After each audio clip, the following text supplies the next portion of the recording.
Anda memilih untuk menghindari apa-apa yang Rasulullah tidak lakukan, terus Anda punya pedoman, lho Rasulullah tidak melakukan kok saya melakukan, kuwi yo apik. Kuwi yo apik. Ning aja dipeksake nang kancamu, kan begitu. Rasulullah kalau pakai pakaian selalu di atas mata kaki. Maka kamu bikin celana di atas mata kaki, apik kuwi. Ngono lho. Menghemat kain. Nek banjir ora telus, apik ta kuwi? Gitu loh, orang masalah. Neng ya wagu kan ngono ya. Ora apa-apa wagu, neng mlebu swarga ya toh. Nah, saran saya yang ditiru jangan hanya pakaian. Tirulah juga cara makannya, tirulah juga luasnya rumahnya. Rasulullah itu kamarnya dengan Siti Aisyah itu panjangnya 4 meter, 80 cm, lebarnya 4 meter, 62 cm. Jadi demi cinta kita kepada Rasulullah, kita bikin perumahan sing luasnya semono-semono. Demi cinta kita kepada Rasulullah, jangan lebih luas sedikit pun. Kalau lebih luas berarti kamu menyakiti hati Rasulullah. Ngono. Tirulah beliau setotal-totalnya, kan begitu. Kalau makan jangan pakai sendok. Karena Rasulullah tidak pernah seumur hidup pakai sendok. Suruh ya ora tahu.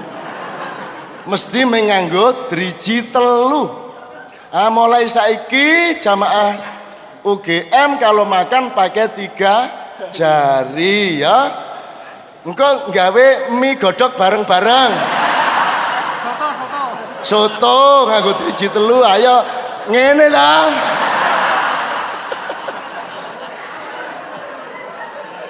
Tirulah kalau naik haji pakai onta, tiru. Wong Rasulullah pakai onta kok kamu pakai Boeing 777. Kamu jangan, kamu pakai onta. Nek ora ono onta ya ora ya mlaku. Supaya aja mlaku tekan Merak, ngelangi tekan Bakauni, Ngabrang, ngulangi tekan Sri Lanka. Ngono itu baru ittiba Rasul. Ngono. Ojo nganggo motor, ya toh? Ngelarake atine para nabi. Tidak ada satupun nabi dan rasul yang pernah naik motor. Kalau kamu naik motor ngelarake atine. Ya, ojo nganggo apa meneh sing ora entuk. HP. Handphone penake kae cacah. Garing ngene iso sambung aku biyen ki matek aji. Lagi iso komunikasi. Saiki ming pulsa 20.000 bolah le bagusi. Wah iku sing nesu Nabi Musa. Muangkel kae. Wah aku biyen mobilisir pasukanku diubur-ubur Firaun ki ora ana loudspeaker, ora ana handphone, ora ana email, ora ana apa meneh? Blog, ora ana apa-apa. Dadi aku nganti wetengku lara. Mula iki dadi ijen plek piye iki? Kayak kan sing Bali wae, Bali. Ya, ngerti, tapi ngerti ya bid'ah ya. Jadi kalau ada orang yang menyuruh Anda melakukan hal-hal yang Anda mengerti itu tidak logis, tolong diantisipasi dengan arif. Jangan dengan pertengkaran, jangan dengan marah. Kalau sholawat dilarang, tidak apa-apa, jangan marah. Datang ke rumah beliau, Ustadz, menurut panjenengan saya mireng tadi malam sholawat itu tidak boleh. Saya sangat menghormati pendapat panjenengan. Cuman nyuwun sewu bagi saya boleh. Itu sholatullah salamullah. Ngono ya. Nah, para nono mae ya toh ora apa-apa. Tapi ngerti ya prinsipnya ya. Jadi sekarang halal ini bunyi musik di sini. Halal ya. Sing ora entuk trawean dimusiki. Azan digameli. Allahu Akbar, Allahu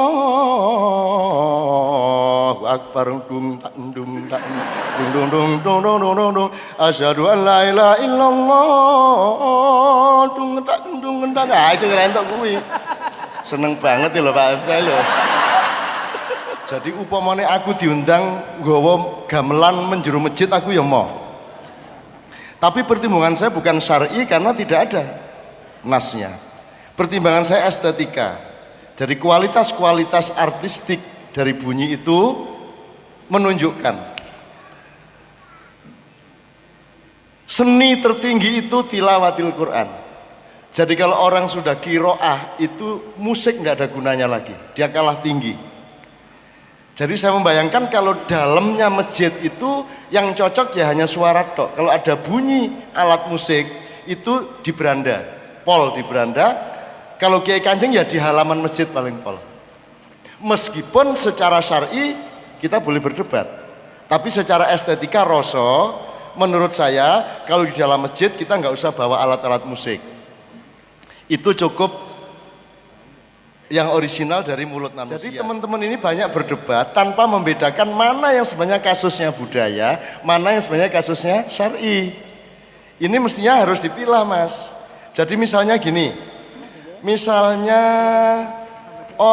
ulama rata-rata tidak mau tahu mengenai kebudayaan ya Pak ya.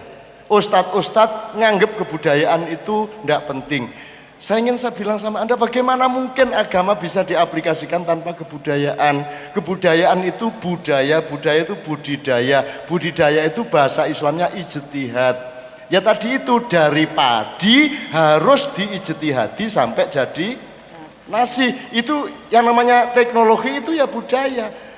Hanya ilmu dan kebudayaan menghasilkan H2O.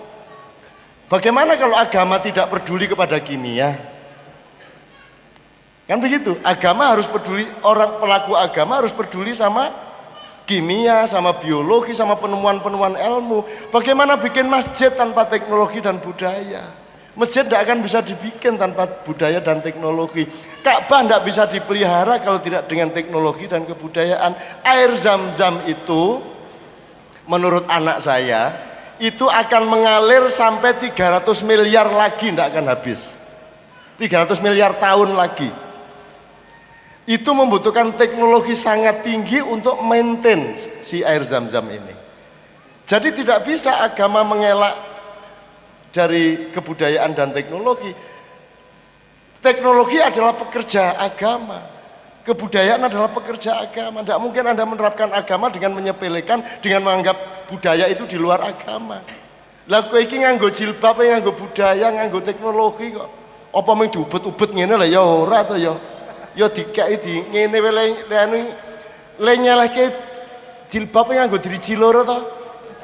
Saking haluse. Ora kaya kowe bot ngono iki gak. Itu namanya estetika, itu namanya budaya pakai teknologi. Terus lerep njahit piye teknologi kan. Terus rumah samu menjadi orang nganggo rumus piye. Enggak pakai pengetahuan tentang air mustakmal, ghairu mustakmal, penelitian mengenai air yang suci dan air yang tidak suci. Kan sangat seluruh fakultas di UGM ini merupakan tool atau pendukung dari pelaksanaan agama. Itu teman-teman sekalian. Jadi aneh kalau ustadz sinis kepada kebudayaan. Kaya-kaya dhewe wudo wae. Lho nek kowe iki katokan berarti kowe ya pro budaya lho lah piye kowe?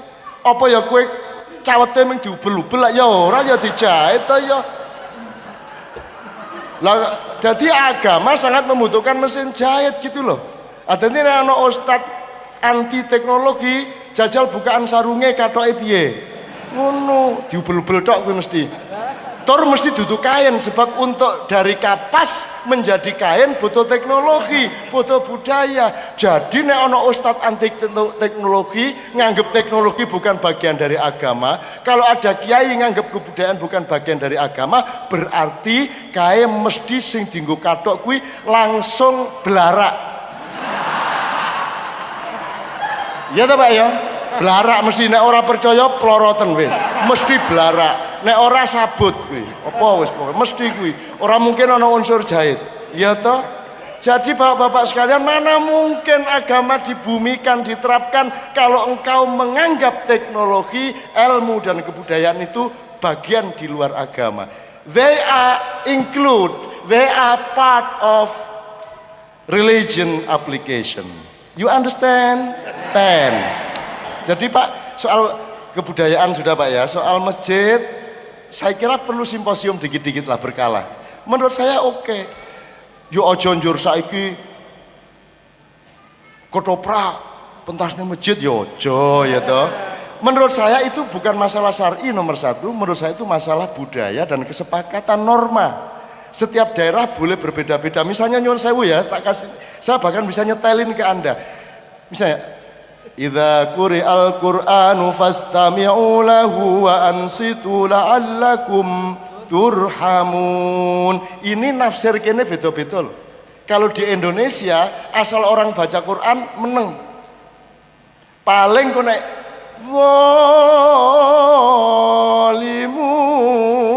zalimun terus jamae Allah paling beda. Saiki nek Allahe rada dhukur entuk ora? Aku engko tak setelke lho. Ndolek ono ning YouTube oke banget lho, ora ning Allah entuk ora? Misalnya ngene. Apa? Wa qul ja'al haqq wa zaqal batil innal batila kana zahuqa. Yes entuk ora? Entuk ora? Mulane aja pekok-pekok banget. Mari kita runding bareng-bareng. Di setiap bangsa, di setiap komunitas ada kesepakatan norma sendiri-sendiri. Kalau Anda ngelihat ke Mesir sama Iran, itu orang baca Quran le nyelingi gini, sweet. Kuwi ono. Dan itu ekspresi. Bener ya Allah, bener ya Allah. Nah itu caranya bener kan, orang nganggo bener. Iso nganggo yes, iso nganggo weh, iso nganggo sweet. Bener tak kuwi? Sekarang nek kowe ngomong sweet kuwi haram. Kowe lak nglarake atine Gusti Allah. Apa sebabe? Lah rumah mang sweet iki nganggo sweetan kok lak nganggo apa? Lambe karo ilat to kuwi. Ngene to? Ya to? Lah sing gawe Gusti Allah kuwi. Bahwa penempatannya kita atur, ayo dirunding. Tapi ojo sembarang salah. Wong salaman bar salat salah. Coba to. Wong wis bar salat kok. Nek wis bar salat ki ngising we entuk. Kok bar salat salaman ra entuk. Ya Allah, sing ora entuk ngising ning masjid. Ya Allah, kok bar salat kok salaman ra entuk. Ning ya aja njur kebangetan saking senenge salaman, ketemu ning masjid salaman, arep sembayang salaman sik, selesai salat salaman meneh, ngadeg salaman meneh, arep bali salaman ya suwe ya kokean kuwi. Ning nek salaman di luar salat ya ora apa-apa, sing ora entuk ki Allahu Akbar. Ya kabare le. Bismillahirrahmanirrahim. Ya oke. Alhamdulillah nek kuwi sing ora entuk. Nek bar assalamualaikum terus salaman kok ora entuk ki lho. Melet we entuk kok. Assalamualaikum. Entuk. Jan. Kan sesudah sholat, bukan dalam sholat. Bukan di dalam sholat, enggak apa-apa. Loh Rasulullah tidak pernah melakukan. Loh Rasulullah ya ora tahu macem-macem. Ngapa wis becak ya ora tahu. Ndodok kaya kowe ngene iki ora tahu. Ora tahu bal-balan, ora tahu badminton, ora tahu. Lah nek kabeh sing Rasulullah ora tahu njuk kowe ya ora entuk lah terus ngapa kowe? Urip pun njur ngapa? Lah terus ngapa? Lah terus kebahagiaan apa iki arep ngapa urip iki? Coba daftar TK, Kanjeng Nabi tau mlebu TK IT ngono wae. Jan, mbok dinggo uteke iki lho. Allahu Akbar. Saya setuju bid'ah itu ndak boleh. Khurafat itu jangan, syirik itu Masya Allah hindarilah, kafir apalagi, tapi dia ada tempatnya. Nek mengono wong ngobong menyan, ojo diarani syirik, karena letak syirik tidak di menyannya, tapi di dalam niatnya. Dan kamu ngerti niatnya. Sapa sing ngro niate wong? Ayo aku takon. Jadi tidak bisa kamu mengkafirkan orang karena kamu tidak pernah mengerti isi hatinya dan pikirannya. Jadi tidak bisa terjadi logika yang bisa diterima bahwa sesama manusia mengkafirkan atau mensyirikkan. Ngobong menyan kok diarani syirik. Gumun aku. Nek aromaterapi sunah.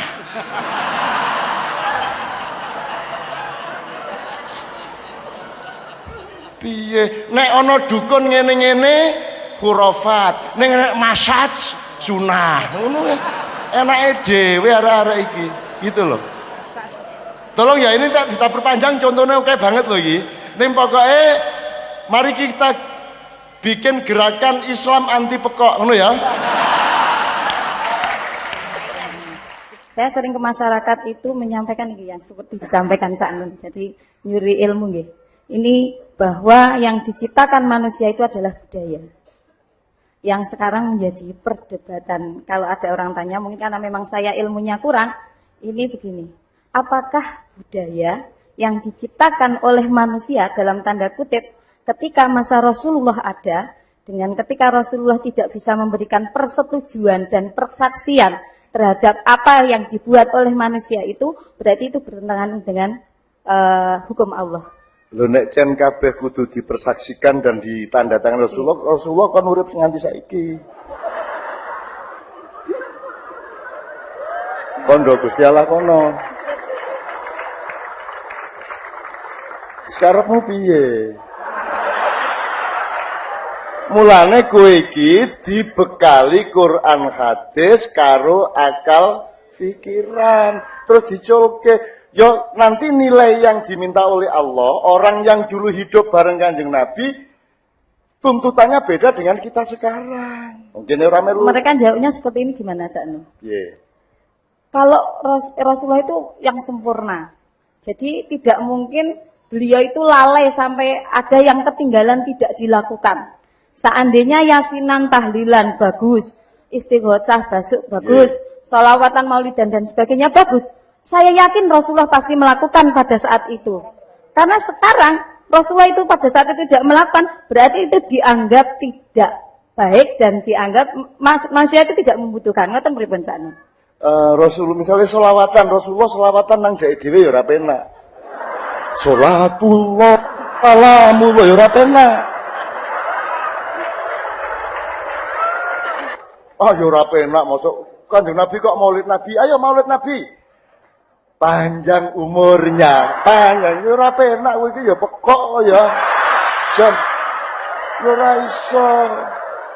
Jadi tidak semua perbuatan itu harus diperintah Rasulullah.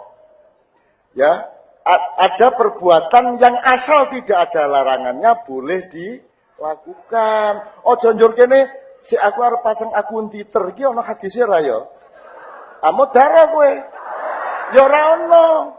Jadi ada perbuatan yang harus diperintahkan baru dilakukan, itu namanya ibadah mahdhah. Filosofinya, dasar hukumnya, jangan lakukan kalau tidak diperintahkan. Kalau ibadah muamalah di luar itu tadi, silahkan lakukan asal tidak larang. Ngono lho. Lah tenan saiki iki arep mlakune piye yo? Ngene Rasulullah kayak contoh gak? Nek Rasulullah melakukan ngene iki Rasulullah. Dadi kene mlaku ngene kabeh. Mutiar kowe. Sing digelak piye?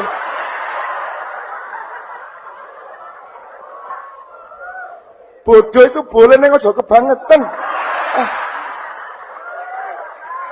Jadi gini loh, ada sesuatu yang harus kamu lakukan karena diperintahkan. Atau filosofinya lebih ekstrim, jangan lakukan kalau tidak diperintahkan. Misalnya Gusti Allah ngongkon salat, ojo salat. Neng ono di luar itu namanya ibadah muamalah 96,5% jumlahnya di dalam Al-Qur'an. Silahkan lakukan apa saja, asal tidak dilarang. Mancing. Karena Kanjeng Nabi kan nyontoni kabeh. Wah, ngepit. Wah, Kanjeng Nabi ngepit.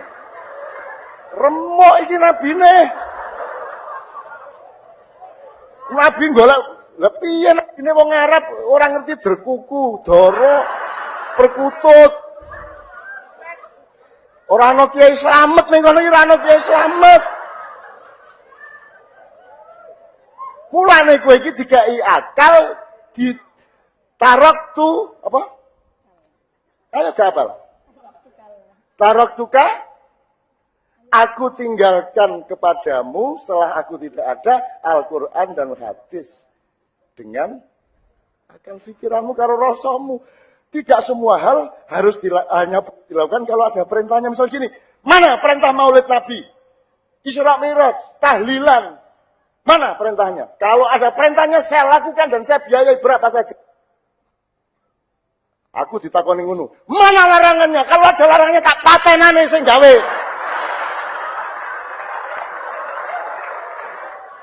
Aisyah stres Nabi no. Kudu nyontoni kabeh. Sangat teliti Rasulullah. Pasti semua diberi contoh. Hidup manusia itu begitu luasnya dan berkembang. Sekarang sampai internet. Kanjeng Nabi nganggo pesawat apa? Lion po Tiger? Buruk. Buruk. Apa buruk iki? Masa buruk? Rumah samu kewan ngono. I don't know. Aku ya pekok meneh.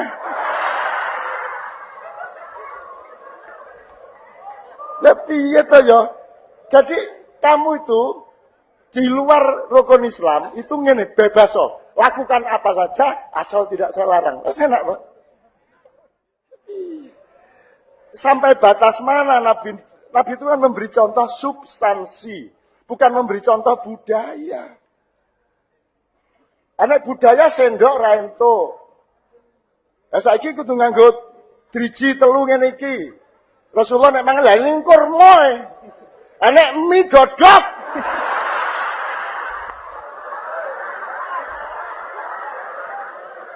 Iya.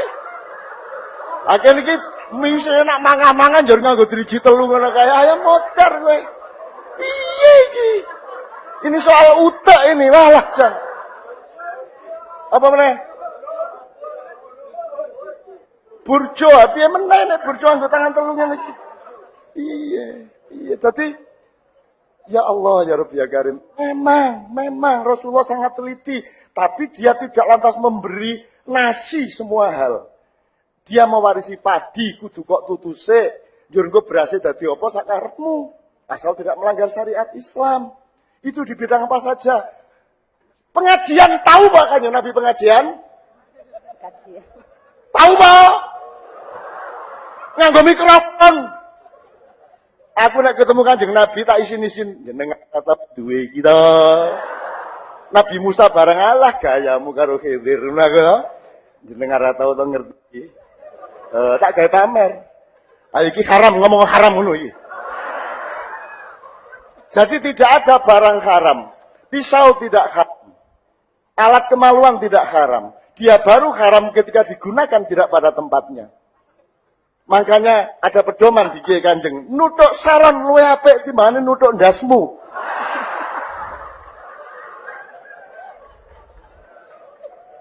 Lah nek kabeh bid'ah susah ini kita. Enggak bisa hidup karena semua enggak ada contoh dari Rasul secara budaya. Rasul itu cuma kasih prinsipnya. Ngormati wong tua. Piye carane?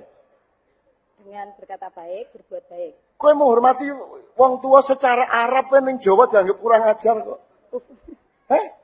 Lha ning Jawa kuwi krama inggil. Ning Arab padha wae bapake adine maling ngomongi padha. Kaifa haluk? Padha ning kene. Piye kabare? Ketemu Tejawulan, lan piye kabare lan? Wani kowe ngomong ngono kuwi. Kepethuk Sultan Hamengkubuwana. Oh. Sultan lagi mang ngono. Wani kowe. Wani sampean. Dalam contohnya Rasulullah tidak apa-apa, la tusayyiduni, tidak ada masalah. Tapi nek ning Jawa wani apa kowe ngono? Wani apa? Orang NU bilang hadratus syekh gitu kan? Hasyim Asy'ari. Nek Muhammadiyah katanya lagu Sayyiduni Rasulullah tidak usah pakai Sayyidina. Ya wis ora apa-apa ora Sayyidina. Muhammad ngono wae. Aku manut karo dalan. Jan dalan iki biyen ya jane ya sak dalan ngerti dalan to kowe?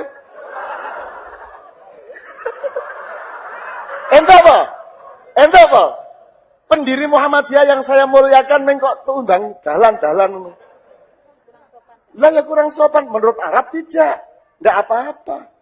Shallu ala Muhammad, ora apa-apa. Jajil bapakmu jenenge sapa, Mas? Upamane sapa? Kabare debiyo piye? Ento ngomong ngono. Loh, di Arab ndak masalah, di Barat ndak masalah. Di sini di tukang dasmu kowe. Apa sudah jelas? Kalau pada prinsipnya saya itu sangat mantap, Cak Nun. Cuman begitu menghadapi pertanyaan orang jadi bingung. Ya rasa dijawab. Ini nanti saya copy paste saja, Cak Nun. Ya ora sah. Terakhir, Cak Nun. Kayak ora gelem serawung kok. Satu, Cak Nun. Apa? Menanggapi pertanyaan seperti ini.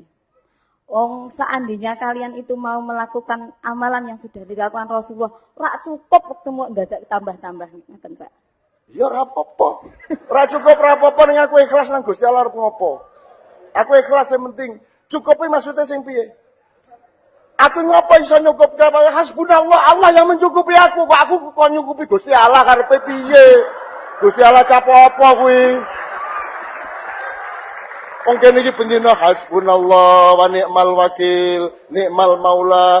Wis sak gede-gedene amal kula mboten cekap. Ngono ta? Lah kok malah Gusti Allah kon kene kon nyukupi Gusti Allah. Ayo kurang ayo sembayang ayo. Wah, Gusti Allah udil.